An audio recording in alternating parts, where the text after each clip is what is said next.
Assalamualaikum warahmatullahi wabarakatuh. Bismillahirrahmanirrahim. Alhamdulillahi rabbil alamin wal aqibatu lil muttaqin wala udwana illa 'alal zalimin. Kita mulakan kuliah kita pagi ini dengan membaca Ummul Kitab Al-Fatihah.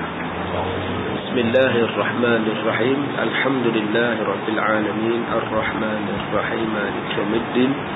Iyyaka na'budu wa iyyaka nasta'in ihdinas siratal mustaqim siratal ladzina an'amta 'alaihim ghairil maghdubi 'alaihim waladdallin. Amin. Muslimin dan muslimat, mudah-mudahan dirahmati Allah.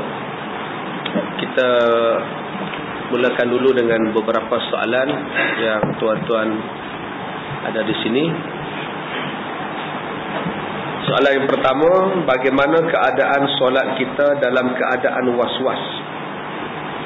Diteruskan atau batal? Bagi orang yang sembahyang solatnya jika was-was di dalam rakaat, nak buat 3, aku ni dah buat 3 ke 4, jadi was-was. Maka jika orang yang was-was demikian, dia lupa dia 3 ataupun 4 rakaat, maka hendaklah diambil yang lebih sikit daripadanya, iaitu yang 3 rakaat. Ya, yakinkan aku baru buat 3, kemudian sambunglah sampai habis. Jangan diambil yang 4. Jadi teruskan sembahyang, ambil yang lebih sikit rakaat daripada itu. Yang kedua, untuk mengelakkan keadaan was-was di dalam sembahyang, Nabi Muhammad sallallahu alaihi wasallam membacakan doa, A'udzubillahi minasyaitonir rajim min hamzihi wa nafsihi. Ya, min hamzihi wa nafsihi. Ya, itu doa yang Nabi baca ketika nak menunaikan solat, iaitu doanya A'udzubillahi minasyaitonir rajim min hamzihi wa nafsihi. Ya, minta daripada Allah mudah-mudahan dibebaskan daripada gangguan syaitan dan was-was syaitan. Baik, yang kedua, bagaimana nak mandi wajib ketika ketiadaan air, yakni kemarau. Hukumnya diganti dengan tayamum. Bagi orang yang mandi hadas besar tak boleh sebab air tak ada, maka digantikan dengan tayamum. Cara tayamumnya serupa juga, sapu muka dan pergelangan tangan. Bukan makna bila tayamum tu, bila mandi hadas besar berguling-guling atas tanah tu, bukan. Ya, jangan tuan-tuan buat pula. Dihamparnya tanah berguling-guling. Buat apa tu yuk? Tayamum besar gitu dia. Apa pun tak pakai lu tayamum. Pusing sana pusing. Itu bukan dia. Tayamum ialah muka dan tangan, walaupun tidak ada air untuk mandi hadas besar. Baik. Pernah ustaz sampaikan di dalam kuliah fasal pendapatan haram harus untuk maslahah umum yang keji. Teringat kepada kisah masjid di kampung saya yang tak pernah saya dan keluarga solat di dalamnya kerana dibina daripada duit loteri kebajikan masyarakat.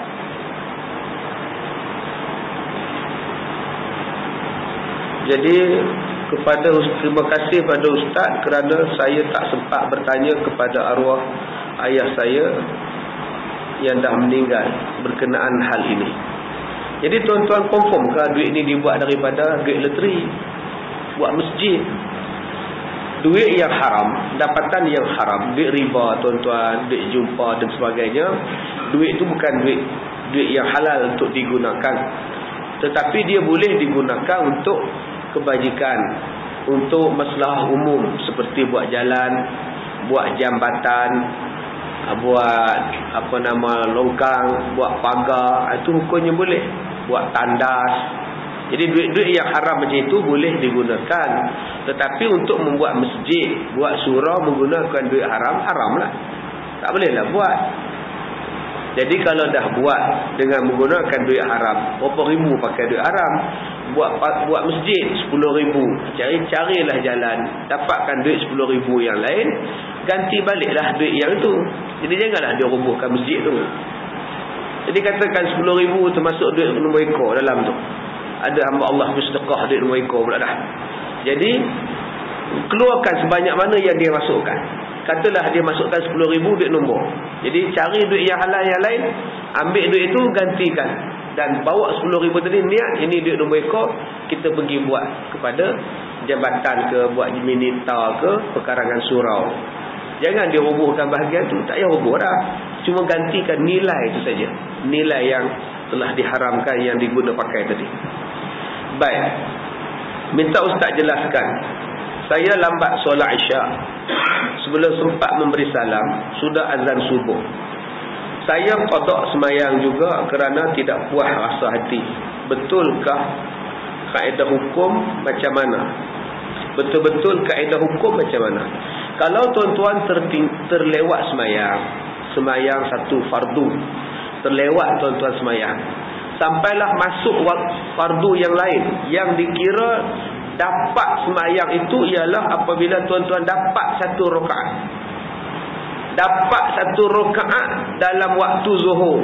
Habis rakaat waktu zuhur, tuan-tuan pun bangun, elok bangun rakaat kedua, orang semayang, orang bang asar. Maknanya dah masuk waktu asar. Maka hukumnya tuan-tuan dapatlah semayang zuhur. Sebab tuan-tuan dah dapat satu rakaat di dalam waktu zuhur. Hukumnya sah semayang dan tak payah qada. Jadi soalan ini dia semayang Isyak, dah nak salam dah pun, orang bang subuh, hukumnya sah dah semayang Isyak dia itu. Sebab dia lebih daripada satu rakaat dia dapat di dalam waktu Isyak itu. Waktu Isyak ni panjang. Selepas maghrib, habis maghrib, masuk Isyak sampailah subuh. Sebelum subuh pagi besok tu masih lagi waktu Isyak. Jadi tak payah qada lah. Tapi kalau dah qada, tak apalah, wajib lah, silakanlah buat. Tetapi yang dikira dapat ialah satu rakaat itu dapat, maka sah lah. Kalau setakat baru takbir je, tak dapat. Baru dapat takbir je, elok orang bang maghrib, tak dapatlah waktu asar. Sebab belum sampai tahap satu rakaat. Baik, habis ya soalan ni. Jadi yang mana ada, tuan-tuan kemukakan lagi selepas siri yang kedua nanti. Baik, tuan-tuan dirahmati Allah, pagi ni insya-Allah kita tak guna kitab kita tu. Kita tak baca hari ni, kita menggunakan tajuk khas, iaitu berkenaan dengan keluarga 69. Okey, ada 3 bahagian yang akan saya sentuh berkenaan dengan keluarga 69 ini. Jadi tuan-tuan tenang-tenangkan pemikiran, tenang-tenangkan hati, lapang-lapangkan pemikiran. Nanti pening. Jadi pelajaran yang kita belajar ini insya-Allah, yang mana tahu-tahulah, yang mana belum tahu kenalah belajar, yang mana dah tahu sama-sama kita ulang. Dan pelajaran ni jarang disentuh walaupun dia berlaku di sekeliling kita. Kerana kita anggap tak mengapa. Kerana kita anggap tak ada apa benda hukumnya, sedangkan hukumnya besar di sisi agama. Tuan-tuan yang dirahmati Allah, bahagian yang pertama, 3 manusia ataupun 3 jenis manusia yang haram kita kahwin dengan sebab bersemenda. Bersemenda ni maknanya dengan sebab berkahwin-kahwinan. Berambil-ambilan itu dipanggil sebagai bersemenda. Yang pertama, orang-orang yang berkahwin dengan anak kita dan ke bawah. Orang-orang yang berkahwin dengan anak kita dan yang ke bawah. Yang berkahwin dengan anak kita dan ke bawah tu apa? Yang kahwin dengan anak kita, yang kahwin dengan cucu kita, yang berkahwin dengan cicit kita. Ya, itu dipanggil sebagai menantu. Maka haramlah kita kahwin dengan menantu. Sama ada yang dia kahwin itu ialah anak kita, anak nasab, ataupun anak susuan. Anak kandung ni kita sebut anak nasab lah. Anak kandung dipanggil sebagai anak nasab. Anak daripada darah daging kita dipanggil anak nasab. Anak susuan dipanggil sebagai rodoh. Anak susuan. Syarat anak susuan ialah kita ambil anak orang, kita susukan dengan 5 kali kenyang susu. dan umur budak tadi belum mencecah usia 2 tahun, maka dia menjadi anak susuan kita.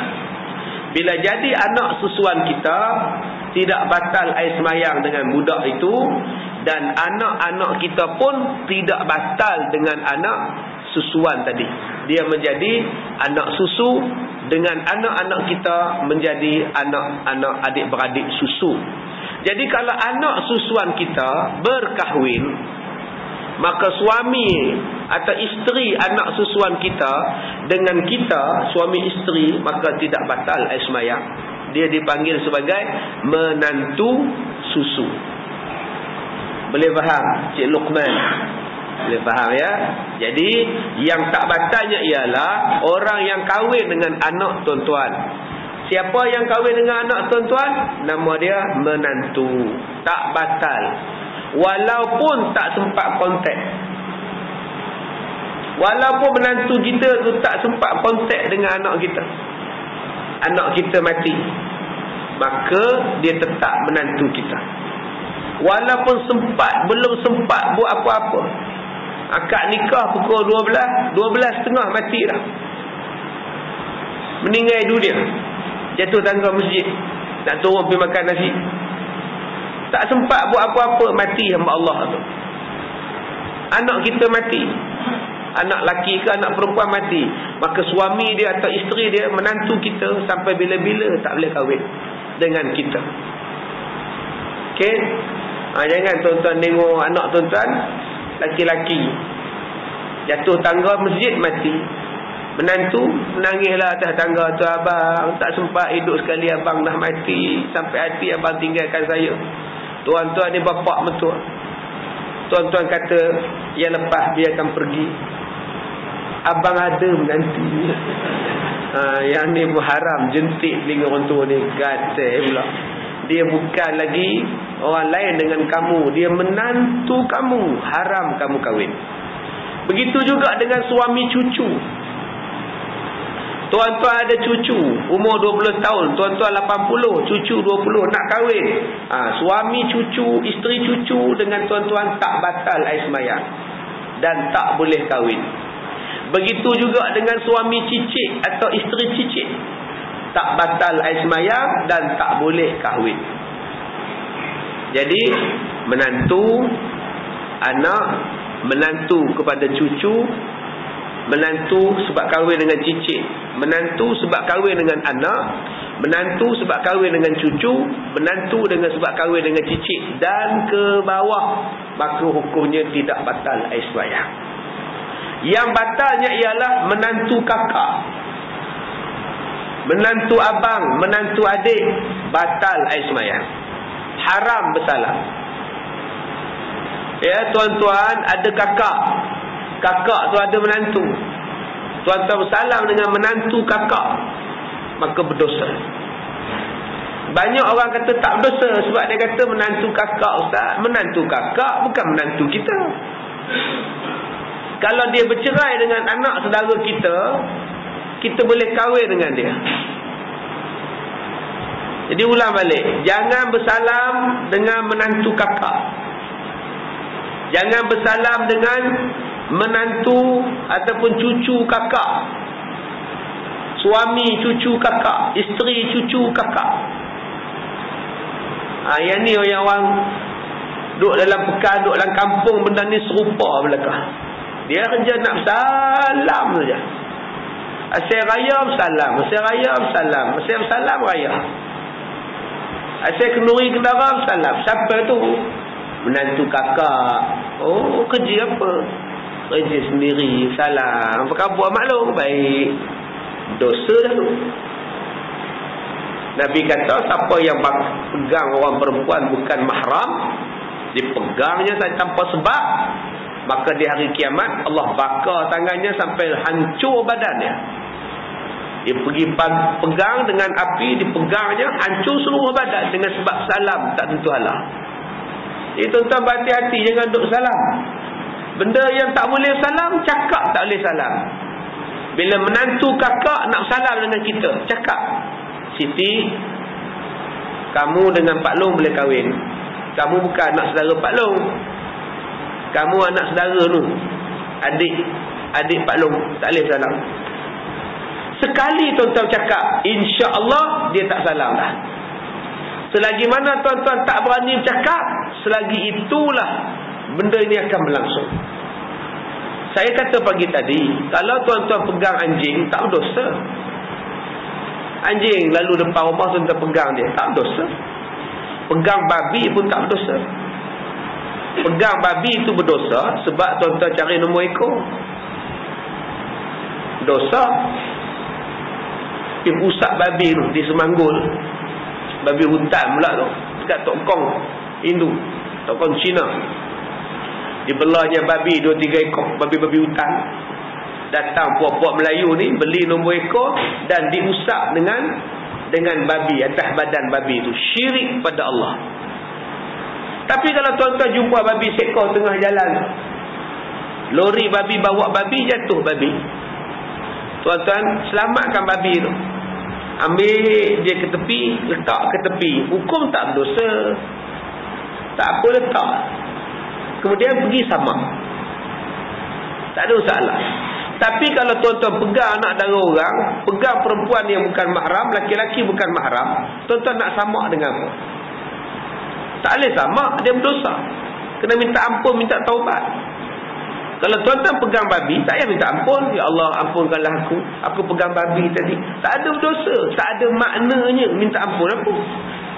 Tak payah nak minta ampun. Yang minta ampun kalau tuan-tuan makan babi.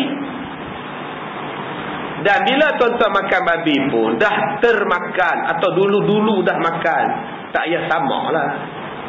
Jangan pergi samak pula perut, pergi minum air tanah segelas. Buat apa tu bang? Samak perut tak payah tuan-tuan. 40 hari lah hospital dan sakit perut, tak payah. Baik, tapi kalau pegang orang perempuan yang bukan mahram, berdosa. Walaupun yang kita pegang tu menantu kakak, menantu abang. Baik, jadi yang pertama yang boleh, yang tak boleh kahwin ialah menantu sendiri. Tak boleh kahwin, tak batal air semayang sampai bila-bila. Sebab menantu dengan kita jadi apa? Itu saya jawab, selamat. Menantu dengan kita jadi apa? Macam apa? Macam anak lah. Betul macam anak? Betul lah. Pasal tak boleh kahwin, pasal tak batal air semayang. Soalannya, tuan-tuan ada menantu, tuan-tuan ada menantu, kahwin dengan anak tuan-tuan mati, 2 tahun kahwin mati anak. Menantu jumpa kita, mak, saya dah anggap mak macam mak saya sendiri, tapi saya tak boleh duduk dengan mak sebab suami saya dah mati. Jadi saya minta izin nak hidup sendirilah mak. Pergilah non, mak izinkan, carilah hidup baru. Kamu dah macam anak mak. Dia pun kahwin dengan orang lain, dapat anak. Soalan dia, anak dia tu dengan kita batal ataupun tak batal air semayang? Menantu tuan-tuan, isteri mati, isteri dia anak kita, isteri dia anak kita mati. Menantu laki-laki kata, mak, saya minta izin nak kahwin lain, nak jaga cucu-cucu mak juga, siapa nak jaga? Lagipun saya dah ada pilihan saya yang baru. Kahwinlah, dapat anak. Jadi anak dia tu dengan kita, mak mertuanya, bekas mak mertuanya, batal atau tidak batal air semayang? Ya? Pasal apa tak batal? Pasal anak. Lain jawapan? Pasal apa batal? Pasal dia kahwin dengan orang lain. Tapi menantu tu dah macam anak. Abang cakap tadi dah macam anak. Sudah. Macam aja, bukan anak. Macam saja anak, bukan anak. Maka anak menantu tadi batal air semayang dengan kita. Boleh faham? anak menantu tadi yang kahwin dengan orang lain, itu bukan cucu kita. Cucu kita, anak dia yang lahir dengan anak kita, yang itu tak batal. Tapi kalau menantu kita pergi menikah dengan orang lain, lepas anak kita mati, dapat pula baby baru, bila besar baby tu dengan kita, batal air sembahyang dan boleh kahwin dengan dia. Baik, setakat tu dulu. Ada soalan? Ya. Suami baru menantu dengan mak mertuanya, lagi tak nak kena mengena. Ya, suami baru menantu kita perempuan pergi menikah dengan jantan baru. Suami dia tu dengan kita batal air sembahyang. Bukan menantu kita, orang luar, orang asing, nama dia alien. Ya, boleh kahwin dengan dia, batal air sembahyang. Baik, kau ibu ada mic ke? Mikrofon ada, mikrofon. Ada soalan pakai mic. Dekat Cik Luqman pun ada mikrofon. Ada lagi soalan? Ya. Kalau dia mati, kes tadi Ustaz tanya, kalau anak saya mati, menantu saya lain, kahwin lain.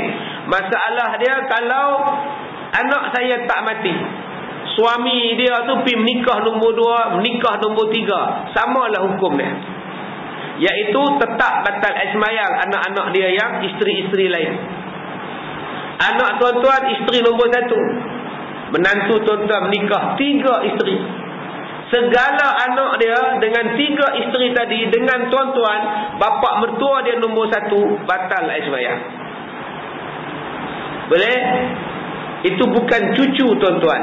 Cucu tuan-tuan ialah anak tuan-tuan yang beranak, anak tuan-tuan benih, itulah cucu tuan-tuan. Yang dengan isteri-isteri menantu nombor 2, nombor 3, nombor 4, bukan cucu, batal wuduk, tak boleh bersalam, malah boleh berkahwin dengan anak-anak menantu dengan isteri-isteri yang lain. Ya, Tuan Ibu ada soalan? Tak ada? Ada lagi soalan sebelum masuk yang kedua? Ya, anak susuan. Anak susuan macam anak saja. Maksudnya ialah tak batal air sembahyang. Tak batal air sembahyang dengan budak tu, dengan kita pun tak batal. Jadi yang kedua, boleh tengok aurat dia. Auratnya tidak macam aurat ajnabi biasa. Dan boleh tinggal serumah dengan anak-anak kita, tak boleh kahwin, tak batal sembahyang dengan anak-anak kita. Cuma tak boleh jadi wali. Kita bapa tak boleh jadi wali pada anak susuan.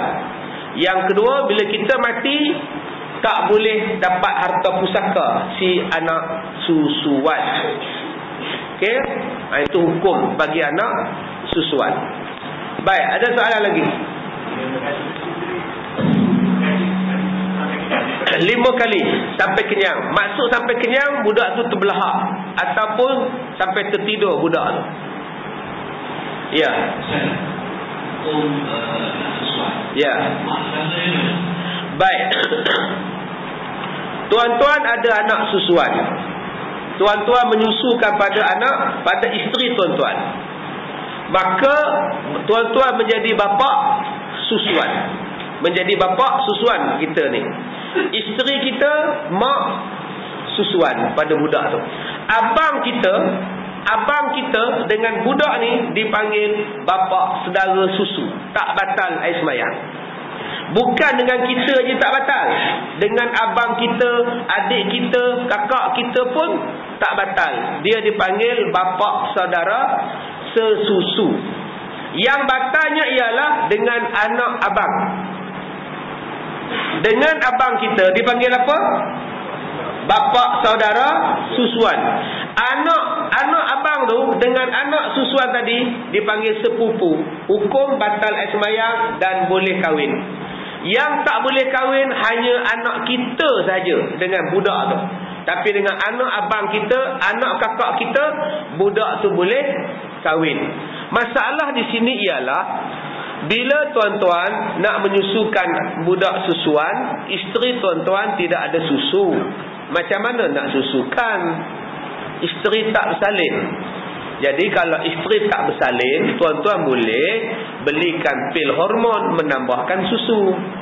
Walaupun isteri tidak salin. Sekarang dah dijual di kedai. Dia makan pil, akhirnya dia keluar susu. Jadi budak tadi pun susu badan dia. Walaupun dia anak dara, dia boleh buat anak susuan. Dia belikan pil hormon, keluarkan susu. Satu.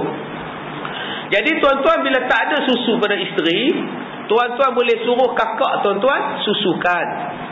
Kalau dia tu anak laki-laki, dia anak perempuan, suruh kakak susukan. Kalau dia anak perempuan, suruh belah kita susukan. Kalau anak laki-laki, suruh isteri susukan. Maka tuan-tuan ambil, tuan-tuan belah, maka menjadi anak saudara sesusu. Dengan kita tak batal. Tetapi jaga dengan anak kita batal air semayang. Sebab dia anak saudara susu, bukan anak susuan. Jadi boleh suruh kakak adik susukan, boleh. Tetapi bila kita dah bela jadi anak susuan saudara kita, berhati-hati dengan anak-anak kita, hukumnya boleh kahwin. Sebab dia bukan anak susuan, saudara sesusu, dia cuma anak saudara susu. Dia tak sama hukum dengan anak susuan betul. Baik, setakat tu dulu. Ada soalan? Ya.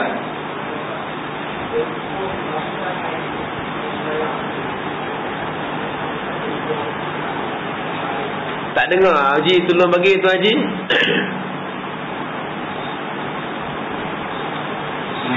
Assalamualaikum. Ya, tempoh akil balik. Bila masa dikatakan batal wudu? Bila yang dikatakan tak boleh salam ialah apabila batal wudu, ialah apabila cukup umur, iaitu akil baligh. Kalau budak laki-laki darjah 2 boleh salam lagi. Darjah 1, darjah 4 boleh salam lagi budak jantan ni.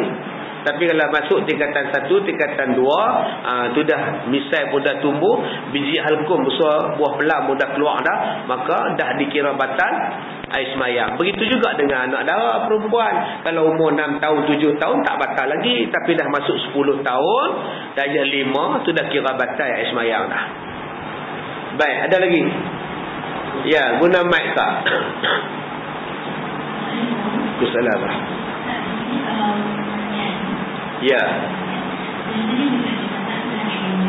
Ya. Ya. Cium jenazah hukumnya sunat.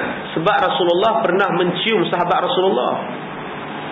Ya, Nabi pernah mencium sahabat Rasulullah yang mati. Jadi maknanya cium jenazah tu boleh. Cuma tidaklah kata bila air mata tu jatuh atas mayat tersiksa, tidak. Sebab ada orang tua pesan, bila nak cium mayat, kena seka air mata tu lak, kering-kering baru cium. Tak ada, cium sajalah. Yang kedua, jangan meratap, jangan meraung. Yang tu berdosa besar. Orang yang meratap dan meraung bila kematian. Siapa yang boleh cium? Yang boleh cium mayat ialah anak beranak dia, menantu dia yang tak batal air semayang dengan dia, cucu-cucunya, kakak-kakaknya, abang-abangnya, mak bapaknya, anak beranaknya, yang tu bolehlah cium. Datang kepada orang-orang lain tak bolehlah cium. Ipar, duai, sepupu, biras, beras, tak bolehlah cium dah. Jadi tuan-tuan berhati-hati. Yang boleh cium tok, nenek, opah, mak, bapak, anak beranak, cucu, cicit, mak saudara, bapak saudara betul, yang tu boleh cium. Yang lain-lain ni menyemak je tuan-tuan, tak payah nak cium. Bukan setakat masalah cium. Mayat tu, katakan mayat isteri tuan-tuan, walaupun dia dah jadi mayat, dia masih lagi ada aurat. Wajib tuan-tuan tudung rambut dia. Setengah mak bapak mati, anak-anak biarkan mak dia duduk atas katil, kepala tak ada bertutup. Jadi datang orang surau, tengok. Datang orang masjid, tengok. Tengok rambut tu berdosa lagi. Dosa pada siapa? Pada kita yang tengok. Si mati dah tak ada dosa. Jadi tuan-tuan berhati-hati, jangan kata nak tengok lah. Kalau tuan-tuan tengok mayat tu belum bertutup, panggil anak dia, suruh tudungkan dia punya aurat sebab masih berjalan lagi hukum di situ. Sebab itu berhati-hati orang yang nak cium mayat. Jangan cium orang yang tak ada kena-mengena dengan kita. Saya tengok dalam TV hari itu, satu artis penyanyi, pelakon, pak lawak perempuan mati, mari anak-anak angkat dia pakai cium. Mati. Pak lawak nama apa? Jakpa-jakpa apa kat ujung nama ni. Jadi tuan-tuan, bila dia mati, anak-anak angkat main cium. Haram tu. Tidak ada hak untuk kamu mencium mayat mak angkat kamu ini. Dia bukan mak kamu. Baik, yang seterusnya, aurat di antara menantu dengan mertua dan mertua dengan menantu. Aurat di antara mertua dan menantu ialah daripada pusat sampai ke lutut. Aurat mak mertua dengan menantu laki-laki daripada pusat sampai ke lutut. Sebab tu kalau mak goreng ikan pakai kain batik, baju tak pakai, sah. Goreng ikan di dapur, baju tak pakai, elok goreng. Pakai kain batik je goreng. Menantu tengok je, tak apa. Lain kalau menantu tu tengok telah elio. Telah elio tengok yang tu, tak boleh lah. Dia bukan aurat. Auratnya daripada pusat sampai ke lutut. Aurat adik abang, pusat sampai ke lutut. Aurat menantu dengan mertua pun, aurat sampai ke pusat sampai ke lutut. Aurat suami isteri? Ya bang, aurat suami isteri? Kosong. Aurat suami isteri tak ada. Sebab ada yang kata pula pusat sampai ke lutut. Kalau pusat sampai ke lutut tak beranak lagi tahu tu. Maka tidak ada aurat. Ya. Kalau kita ambil anak angkat lelaki, dia dah besar, dia dengan isteri kita boleh kahwin. Batal sembahyang, haram tengok rambut isteri kita, haram tengok betis, haram tengok lengan, melainkan muka dan pergelangan tangan. Walaupun kita belah daripada umur 2 hari, bila tak disusukan, dia jadi perempuan, isteri kita boleh kahwin dengan dia. Kalau dia anak angkat perempuan, dengan kita boleh kahwin. Dulu panggil ayah, sekarang dah kahwin panggil abang. Malah boleh madu pula dengan isteri kita. Itu angkat. Jadi tuan-tuan berhati-hati yang mana ada ambil anak angkat. Dia bukan anak kandung, hukum dia macam orang luar, macam orang asing. Hukum tak boleh. Makruh. Kadang-kadang dia bela anak angkat dalam rumah dia. Susukan tidak, apa pun tidak. Dia anggap macam anak. Kalau ikut hukum dia jadi imam sembahyang, mak angkat dia dengan duduk di belakang berimam ke anak angkat tanpa ditemani oleh laki-laki lain atau perempuan lain yang mahram dengan dia, maka hukumnya ialah makruh walaupun mereka sembahyang. Tuan-tuan bela anak angkat laki-laki. Suami mati tinggal isteri, boleh kahwin tu. Tinggal serumah pula pasal dah anggap anak. Walaupun semayang, mak angkat ikut belakang jadi makmum. Makruh perbuatan dia jika tidak ada orang lain dalam jemaah itu. Jadi nak mengelakkan daripada berdosa, kahwin sajalah anak angkat dengan mak angkat tadi. Mak angkat 50, anak angkat 20, kahwin. Bagi sekarang suami angkat, hukum boleh kahwin. Boleh Cik Luqman? Ya. Ada soalan lagi? Ya. Ya, aurat bapa dengan anak pusat ke lutut. Ada lagi masalah? Ya. Berkenaan dengan anak angkat. Yang anak angkat diberikan kepada ayah angkat adalah hak. Ya.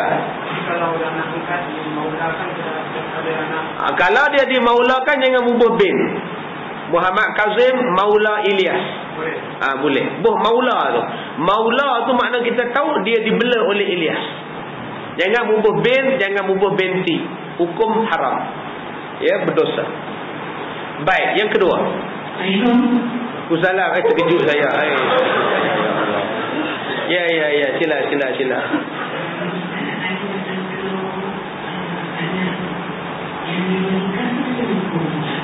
Anak luar nikah, tuan-tuan. Jadi tengoklah pada anak luar nikah. Tuan-tuan bela anak luar nikah, tak bolehlah dibinkan pada bapak dia.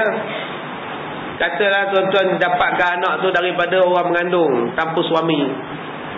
Kita tak tahu suami dia siapa, dan dia pun kata ramai makak. Ramai kak oi, kata dia. Bukan seorang, kata dia. Saya bos siang. Jadi mengandung. Mak rempit sekali projek pun 15 orang, kata dia. Tak tahu yang mana kak oi. Lepas dia beranak ni, akak ambil lah. Maka confirm anak itu tak boleh dibinkan pada bin siapa-siapa. Kalau nak buh bin pada mak dia. Mak dia hak bosnya tu. Boleh. Kalau tak buh bin pada mak dia, bin pada Abdullah sajalah. Ya, hukum bin pada Abdullah. Itu kalau anak luar nikah yang memang bapa dia tidak bertanggungjawab, hilang. Satu. Yang kedua, anak luar nikah, iaitu perkahwinan seseorang dengan seseorang. Dia kahwin tapi mengandung. Katalah dia mengandung sebulan. Bila dia mengandung sebulan, dia kahwin. Laki-laki yang membuntingkan dia tu lari. Tak tanggungjawab punya jantan, lari. Jadi siapa nak ambil dia? Dia dah mengandung sebulan. Dia kenal dengan seorang laki-laki yang selalu mengorak dia. Dia kata laki-laki ni pun jadilah wak kena beg. Ya. Laki-laki ni pun layan. Sebab tiap-tiap pagi bila pergi kerja, dia mengorak laki perempuan ni. Hello miss in the pouring. Jadi dia mengorak laki-laki ni memang dapatlah. Ajak pergi makan, lala bawa ke bilik hotel, perempuan ni telefon jabat agama suruh serbu tangkap. Bila pengak puasa tangkap, bapak dia marah. Kamu kena kahwin dengan anak aku. Padahal anak dia dah mengandung, anak luar nikah. Maka kahwinlah. Cukup 8 bulan dapat anak. Jadi daripada tarikh dia kahwin sampailah tarikh dia melahirkan anak itu 8 bulan. Maka bolehlah dibinkan kepada si suami itu. Sebab Rasulullah kata al-wala lil firash. Anak itu adalah anak kepada tuan punya isteri. Jadi tuan punya isteri sekarang ialah isteri dia, suami dia. Boleh dibinkan. Sebab daripada tarikh dia kahwin sampailah tarikh dia melahirkan anak lebih daripada 6 bulan. Tapi yang ketiga, kalau kurang daripada 6 bulan, tidak boleh dibinkan pada si bapa. Tidak boleh dibinkan pada si suami yang berkahwin dengan si perempuan itu. Kalau perkahwinan dia daripada tarikh kahwin sampai tarikh beranak tak cukup 6 bulan. Boleh faham? Baik, yang keempat, tuan-tuan ada isteri. Tuan-tuan ada isteri tuan-tuan beranak. Bila beranak dapat anak, tuan-tuan tengok muka anak lah, tak sama langsung dengan muka abang ya. Abang nampak muka budak ni macam muka mamat budak sebelah tu. Nak binkan siapa ni ustaz? Muka dia sebiji, muka mamat poyo sebelah rumah. Abang jangan ngada-ngada, itu anak abang lah. Tapi aku tengok muka ni macam Dewi Arumugam. Walaupun tak serupa dengan muka suami, tetap dibinkan dengan bin suami. Walaupun muka jauh. Isteri putih, suami putih, dapat anak black magic. Oh dah gelap penuh anak kita ni pak. Bukan setakat gelap je, metalik lagi ni. Maka tetap anak suami, bin suami, walaupun tak turun langsung kepada si bapa tadi. Yang kelima, tuan-tuan mengandung, isteri tuan-tuan mengandung, dapat anak. Dapat anak 2 bulan, datang satu laki-laki. Laki-laki tu kata, "Mat, aku minta maaf pada kamu. Masa kamu pergi krosos 2 minggu hari tu, aku dah krosos pula dengan isteri kamu. Jadi aku dah berzina dengan isteri kamu. Tak tahulah anak tu anak aku ke anak kamu. Jadi suami jangan susah hati. Anak tu tetap anak suami dan binkan pada suami, walaupun laki-laki tadi mengaku." aku dah berzina dengan bini kamu. Aku mengaku ni mak. Anak tadi tetap anak si suami. Dan laki-laki yang mengaku berzina tadi hendaklah direjam sampai mati kalau dia dah kahwin. Kalau dia belum kahwin, sebat 100 kali. Yang keenam, dua-dua mengaku. Abang, masa abang pergi kerosos, saya dah berkerosos dengan budak sebelah rumah. Kami dah berzina abang. Jadi anak yang ini lahir tak tahulah anak abang ke anak dia. Tetap anak dia, si suami. Bukan anak si jantan itu. Walaupun dua-dua mengaku. Kerana kata Rasulullah walir rijal bil hajar wal ahir lil hajar. Bagi orang yang mengaku tadi dengan batu, dan bagi anak wahisabuhum indallah, bagi anak tadi di sisi Allah. Maka Nabi kata al-wala lil firash, anak tadi dibinkan kepada si bapa atau si suami tadi. Sebab lahir daripada isteri. Anak yang lahir daripada isteri adalah anak si suami. Walaupun ada orang yang mengaku berzina dengan isteri dia, tetap anak si suami. Baik, habis tentang anak luar nikah. Ada lagi? Bila nak habis ni? Ya. Kalau satu pasangan dia buat kerja. Kalau satu pasangan buat kerja, kahwin. Kerja apa tu? Ya, jadi mereka ni belum kahwin, mereka ada projek lah. Ya. Lepas tu mengandung dan lahir anak. Jadi lelaki ni kata dia bertanggungjawab masa dia kahwin. Ya. Bagaimana dengan status anak?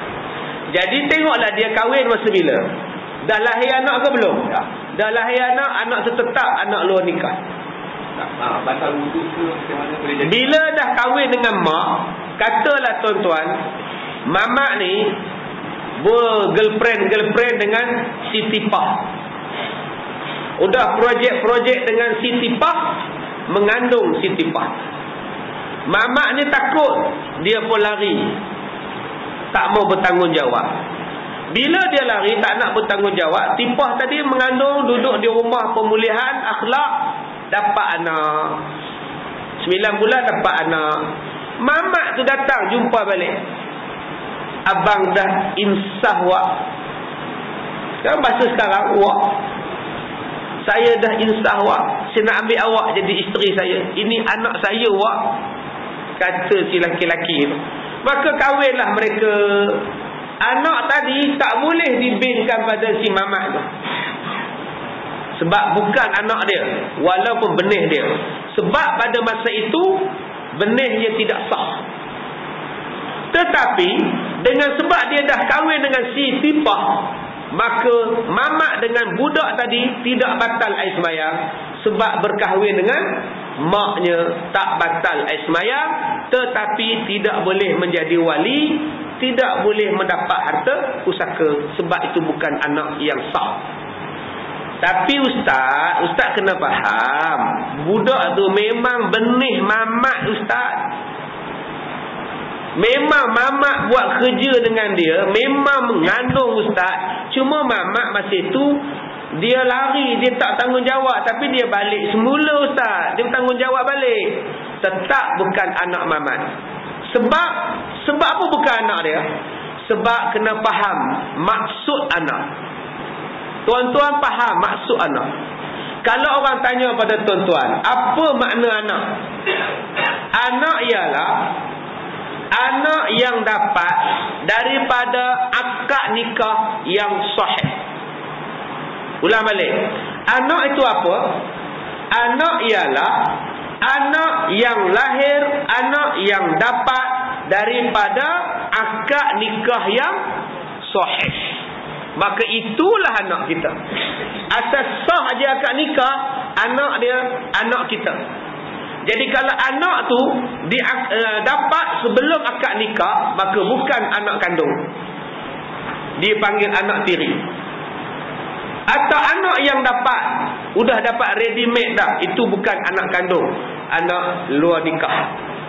Jadi anak ialah anak yang dapat daripada akad nikah yang sahih. Kalau anak akad nikah yang tak sahih, dia bukan anak. Contoh, tuan-tuan kahwin. Bila tuan-tuan kahwin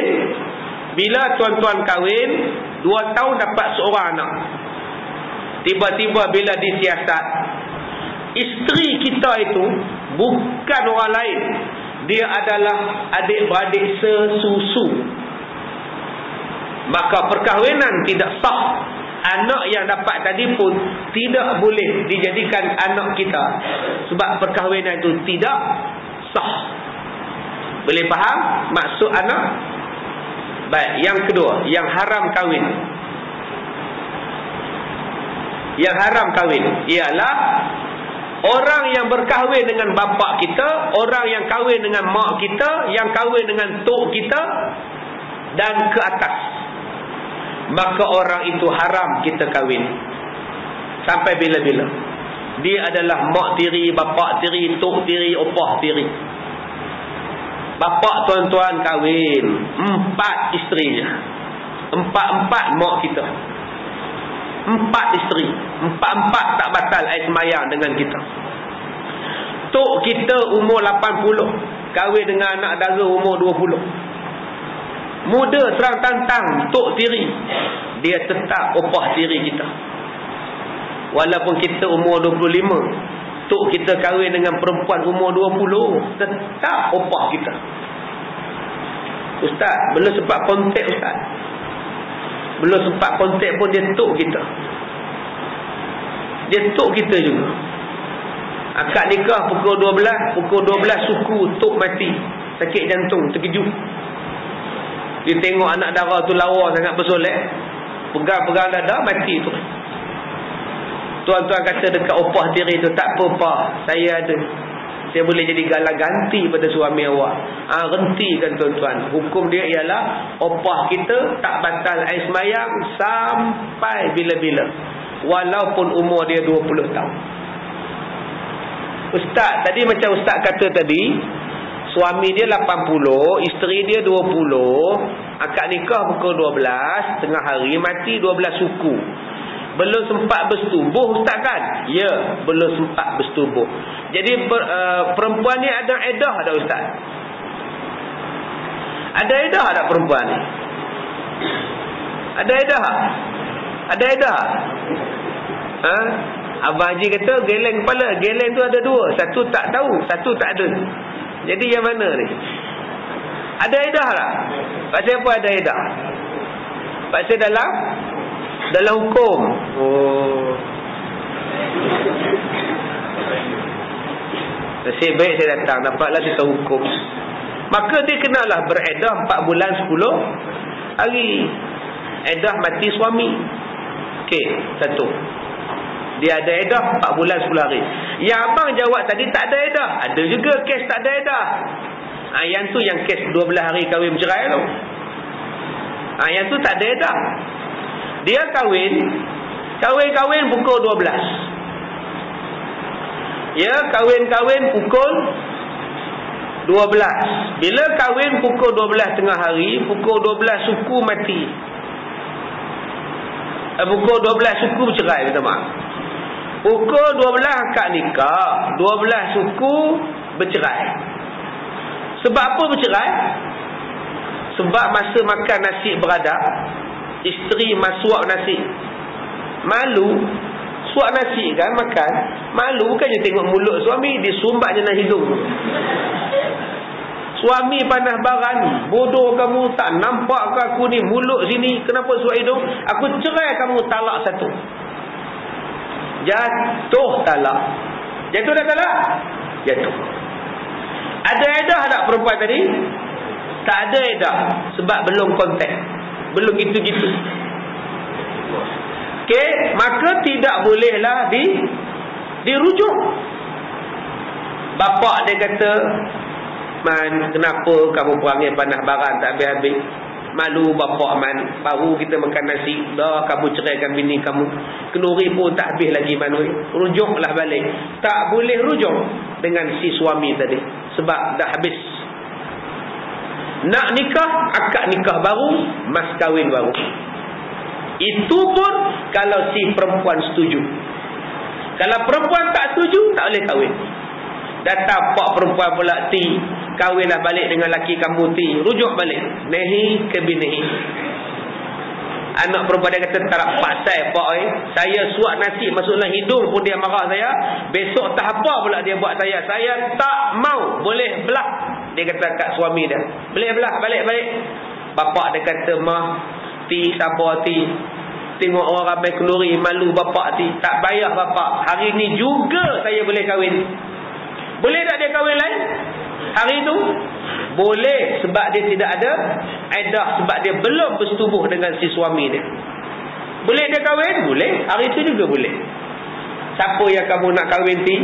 Bapak panggil je tu yang basuh pinggan kat belakang tu bapak. Saya dah lama dah berkenal dengan dia. Panggil laki-laki tu, boleh kahwin dengan dia. Letakkan dia atas pelamin, makan nasi. Boleh tak? Boleh. Tapi sebenarnya tetap tidak boleh. Sebab laki-laki yang masuk pinggan tadi tidak ada sijil kursus kahwin. Yang itulah yang menyebabkan tak boleh. Kalau dia ada hari ni juga dah boleh lah. Tapi pasal kita tambahkan rukun nikah baru, mesti ada sijil kursus.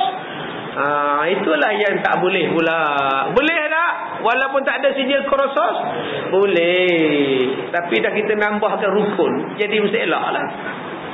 Baik, yang mana dah kahwin dengan bapak kita, yang mana dah kahwin dengan mak kita, maka dia batal. Dia tidak batal air semayang. Dipanggil bapak tiri, mak tiri, tok tiri, tidak batal air sembahyang. Jadi tuan-tuan, dengan anak tiri tuan-tuan tidak batal. Okey, dengan bapak tiri tuan-tuan tidak batal. Auratnya macam mana? Sama juga, pusat sampai ke lutut. Itu yang haram kita kahwin. Bapak tiri dengan mak tiri, tok tiri dan opah tiri. Saya ulang balik. Ya. Perempuan yang diceraikan suami beberapa minit selepas nikah, dia tak ada iddah. Tapi perempuan yang diceraikan suami beberapa minit selepas nikah, tetap ada iddah. Sebab dia mati. Ya, dia mati. Melainkan kalau dia perempuan mengandung. Perempuan yang mengandung dan mati suami, yang tu tak payahlah tunggu 4 bulan 10 hari. Dia kena tunggu sampai dia bersalin. Tuan-tuan, isteri tuan-tuan mengandung. Isteri tuan-tuan mengandung. Bila isteri tuan-tuan mengandung, tuan-tuan mati, eddahnya bukan 4 bulan 10 hari. Eddahnya ialah sampai dia bersalin. Katalah tuan-tuan mati, isteri mengandung sebulan, maka eddahnya sampai bersalin. Bukan 4 bulan 10 hari. Kalau 4 bulan 10 hari baru 6 bulan mengandung dia. Siapa nak kahwin dengan dia? Dia mengandung. Jadi dia kena tunggu sampai bersalin. Isteri mengandung sebulan, suami mati, masuk bulan kedua, jatuh bilik air, gugur. Kandungan 2 bulan gugur, maka habis iddah. Sebab dah gugur, boleh kahwin lain. Walaupun 2 bulan baru suami mati, tak payah tunggu 4 bulan, sebab dah gugur. Isteri tuan-tuan mengandung 9 bulan, bawa naik motor pergi ke pasar raya untuk membeli lampir dan persiapan baby. Naik motosikal pukul 11 pagi, langgar dek kereta, suami jatuh atas jalan, mati si suami, serta merta mati. Isteri pula melambung atas divider, tersangkut atas divider tu. Ambulans ambil, bawa pergi ke hospital. Pukul 12 dia sudah pun bersalin. Doktor kata kena bagi bersalin, berbahaya. Suami mati pukul 11, isteri bersalin pukul 12. Iddah isteri sudah pun habis, walaupun sejam baru suami mati. Boleh kahwin lain pukul 1 petang? Boleh? Boleh kahwin lain dah, sebab iddah sudah habis. Jadi doktor tu pergi jumpa dengan isteri dia. Akak sabarlah, akak selamat, baby akak pun selamat. Suami akak macam mana doktor? Suami puan sabarlah, suami puan mati di tempat kejadian. Allahu Akbar. Tak apalah akak, saya ambil akak jadi isteri saya. Kalau dah doktor paksa apa nak buat? Masa bila doktor tu paksa? Bohong je. Boleh tak kahwin? Bolehlah kahwin. Kalau doktor tu ada sijil kursus, bolehlah. Jadi mak mertua pun datang nak nuntut mayat anak menantu nak balik kampung. Tengok menantu dengan baby dia. Tengok-tengok ada doktor lain sebelah menantu dia. Siapa ni Ti? Ini dah bakal suami Ti mak. Doktor bakal suami Ti. Boleh tak? Boleh dah. Sebab dia sudah pun habis iddah. Walaupun baru sejam. Suami kamu tak ada mandi lagi, belum sempat ke bumi, udah kamu kata nak nikah lain. Rezeki jangan tolak mak doktor. Hukumnya sah tentu ya. Baik, habis. Okey ya, selesai bab yang pertama. Bab yang kedua, IPA 2. IPA 2. Haram kita bersalam-salaman dengan ipar duai. Haram melihat auratnya, walaupun dia ada ipar ataupun dia kakak ipar. Ini cerita, ni kes-kes dalam kondisi yang biasa. Ya, situasi yang biasa-biasa. Tapi kalau situasi yang darurat, boleh pegang. Tuan-tuan tengok satu perempuan jatuh tengah jalan naik motor tindih dia. Motor tindih hamba Allah tu. Boleh angkat motor, bawalah hamba Allah tu ke tepi ke, pegang dia ke, boleh. Jangan bila dia jatuh tengah jalan, tolong. Tuan-tuan pergi dekat dia, haram kau. Sabar ya, sabar. Mana boleh macam itu? Bahasa itu tak ada dah. Bolehlah pegang dia. Yang munasabah lah pegang dia. Serupalah dia lemah dalam sungai, arus sungai bawah, tolong. Tenggelam timbul, tolong. Tuan-tuan pun duduk tepi tebing, haram, tak boleh tolong. Besok keluar dalam paper, seorang lagi perempuan mati lemah, tuan-tuan. Maka pada masa itu terjunlah, selamatkan. Tidaklah dosa. Serupalah jadi doktor pun pegang tempat sakit. Makcik ni doktor, luka makcik makin teruk, luka ni macam mana nak buat? Selak kaki tu makcik, tak mana lukanya, mesti tengok. Pegang, tak apalah. Kaki makcik ni doktor dah terkena tin sardin, terbelah ni macam mana nak buat? Makcik buka baju, mesti tengok. Apa kena-mengena buka baju dengan kaki yang luka? Yang tu tak boleh lah. Tak ada bertadung langsung, tak ada kaitan langsung, tuan-tuan.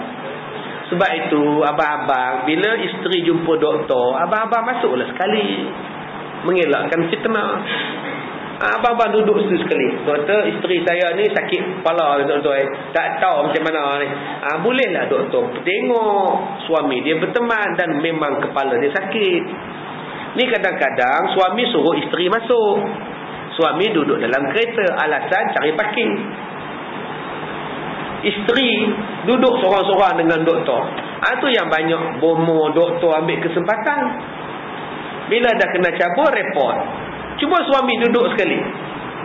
Begitu jugalah suami-suami. Bila jumpa doktor perempuan, isteri-isteri ikutlah sekali. Tak adalah doktor tu bercinta dengan suami kita. Datang sekali, doktor tolong tengok suami akak ni, kejap-kejap sakit, kejap-kejap sakit. Kalau sakit tu kejap-kejap, tolong tengok kejap. Supaya tak timbul fitnah. Suami ada, doktor pun tengok suami elok-elok. Jadi taklah berlaku fitnah yang kita semua pakat nak elakkan. Baik, balik kepada abang ipar, adik ipar. Tuan-tuan dengan abang ipar, adik ipar, kakak ipar, batal air semayang. Hukum batal air semayang. Hukum tak boleh bersalam, tak boleh tengok aurat. Adik ipar umur 18 tahun habis SPM, duduk dengan abang ipar di rumah. Wajiblah adik tadi tutup aurat. Sebab itu Nabi pesan pada kita, kalau dah kahwinkan anak, kalau mereka nak bina rumah sendiri, nak sewa rumah sendiri, silakan. Sebab bila duduk sekali dengan ipar duai, aurat memang tak terjaga. Bila dah duduk sekali dengan adik yang bujang, silap-silap kakak ipar pun dibalun oleh adik ipar dia itu. Sebab itu kalau anak kita nak bina rumah sendiri, nak beli rumah sendiri, biarkan. Sebab aurat memang tak terjaga dah duduk serumah. Sial dekat isteri kita. Kadang-kadang suami tak faham masalah isteri, dia pun nak berkembang juga dalam rumah. Tapi ada ipar dia, isteri pun kadang-kadang nak pakai juga baju tidur jarang-jarang. Nak tengok tali besen, ada ipar misai bertadung duk tengok kakak ipar ni. Boleh ke tuan-tuan? Yang ini yang tolong jaga. Isteri pun kadang-kadang dia juga nak buat itu, dia nak buat ini.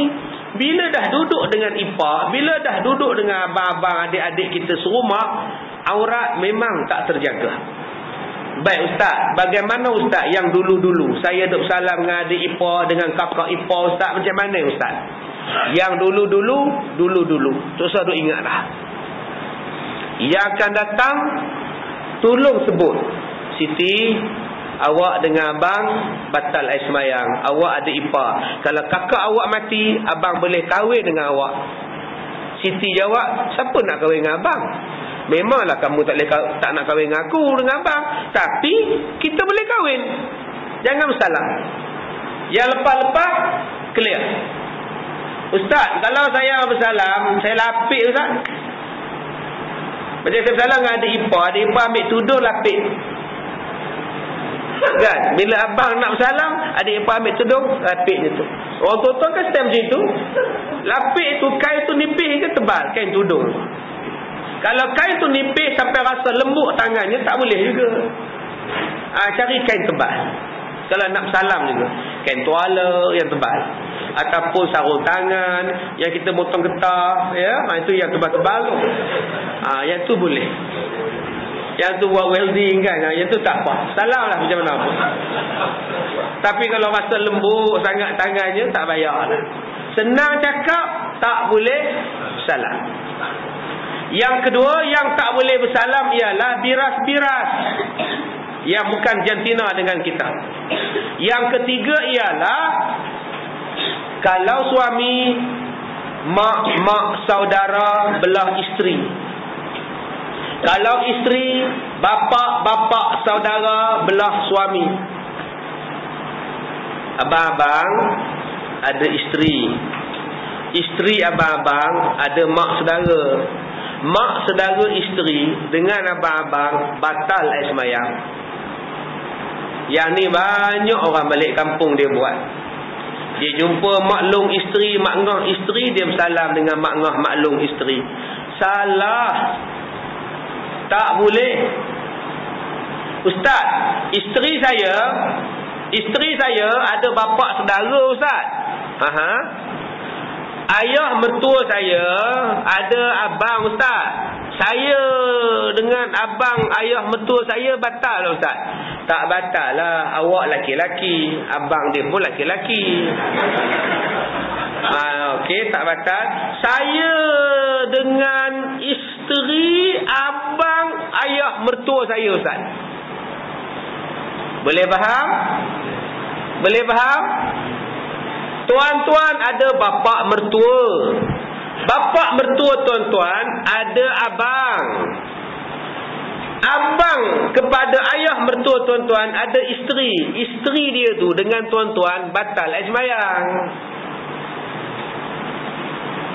Boleh faham Cik Luqman? Dah mengantuk ustaz. Kita berhenti dah 10.30 lah rehat. Saya ulang balik. Tuan-tuan ada bapa mertua, batal tak air semayang? Tak batal. Dengan mak mertua batal tak? Tak batal.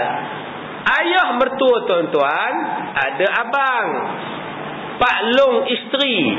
Pak long isteri.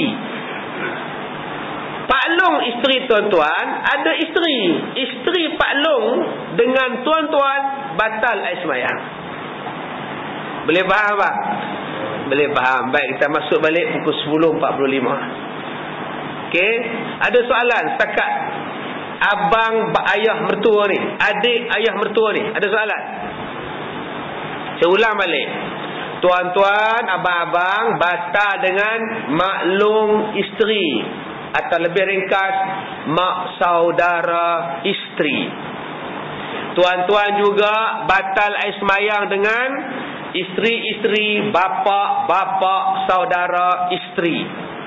Akak-akak pula, saya tengok video lah, akak-akak pula batal air semayang dengan pak long suami, bapa saudara suami, semua batal. Boleh faham? Dan akak-akak juga batal air semayang dengan suami-suami mak saudara isteri. Boleh faham? Dipangguk faham tu. Boleh kak ya? Boleh, kita sambung 10.45 insya-Allah. Sebarang soalan selepas itu.